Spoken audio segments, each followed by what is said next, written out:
नमस्कार, राष्ट्र आज कल लाइव बुलेटिन में आपका एक बार फिर स्वागत है। मैं कंचन राय लेकर आई हूँ हमारा विशेष प्रोग्राम टॉप खबर फटाफट अंदाज। बुलेटिन की शुरुआत हम करते हैं अनोखी परंपरा से।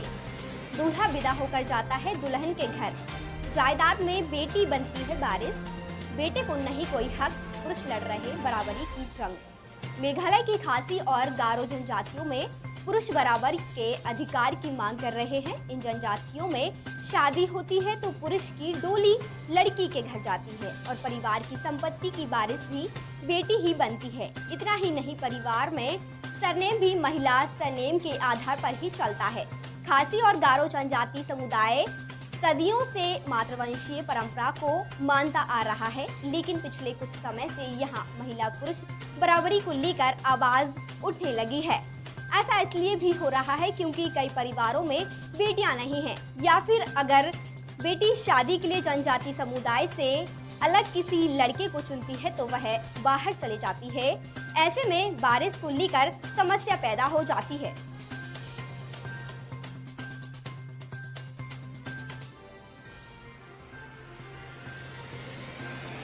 और वहीं 92 साल पहले सिनेमा को मिली आवाज, लॉटरी के पैसों से बनी फिल्म लाई क्रांति। भारतीय फिल्म इंडस्ट्री के लिए आज का दिन खास रहा है। 92 साल पहले सिनेमा की पहली बोलती फिल्म मिली, जिसने सिनेमा और इसके आने वाले कल को बदल दिया। आज अकेली म्यूजिक इंडस्ट्री ही 1900 करोड़ रुपए की है।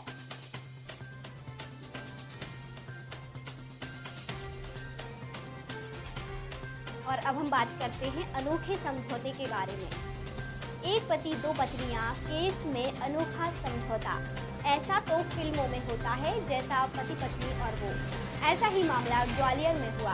एक सॉफ्टवेयर इंजीनियर ने शादीशुदा होते हुए भी दूसरा ब्याह रचाया। मामला फैमिली कोर्ट तक पहुंचा, लेकिन कोर्ट के बाहर ही अनोखा समझौता हो गया। ये तय हुआ कि पति सप्ताह में 3 दिन एक पत्नी के साथ रहेगा और 3 दिन दूसरी पत्नी के साथ रहेगा। संडे को पति की मर्जी, वह चाहे जिसके साथ रहे। पति के एक फ्लैट दोनों पत्नियों को दे दिए गए हैं। पति की दूसरी शादी की बात पता लगने के बाद ग्वालियर की रहने वाले 28 वर्षीय एक महिला फैमिली कोर्ट पहुंची थी। वह अपने और बेटे के भरण पोषण के लिए केस दायर करने आई थी, लेकिन न्यायालय में काउंसलर ने उसे समझाया। पति पत्नी दोनों की काउंसलिंग की और कोर्ट के बाहर ही समझौता कर दिया गया।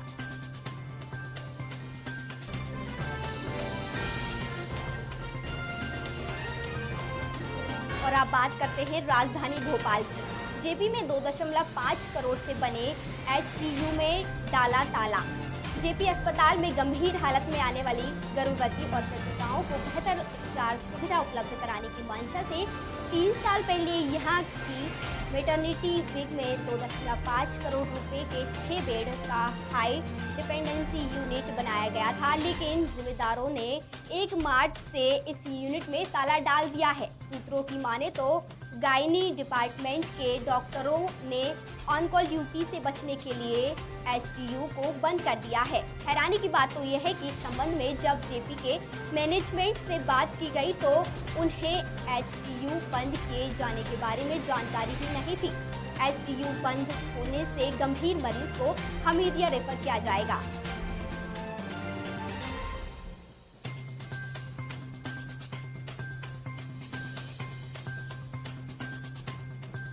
और वहीं पंडित धीरेन्द्र शास्त्री ने कहा, 3-4 बच्चे पैदा करो, 2 को राम जी के काम में लगाओ।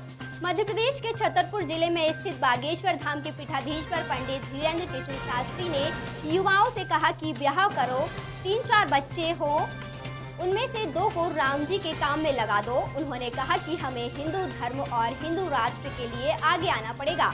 धीरेन्द्र शास्त्री सोमवार को यहाँ रामचरितमानस रामलीला मैदान में रामालय का उद्घाटन करने पहुंचे थे। उन्होंने मंच से कविताएं और शायरी भी सुनाई। तो ये था हमारा आज का बुलेटिन। अगले बुलेटिन में हम नई खबरों के साथ फिर मिलेंगे। तब तक के लिए नमस्कार।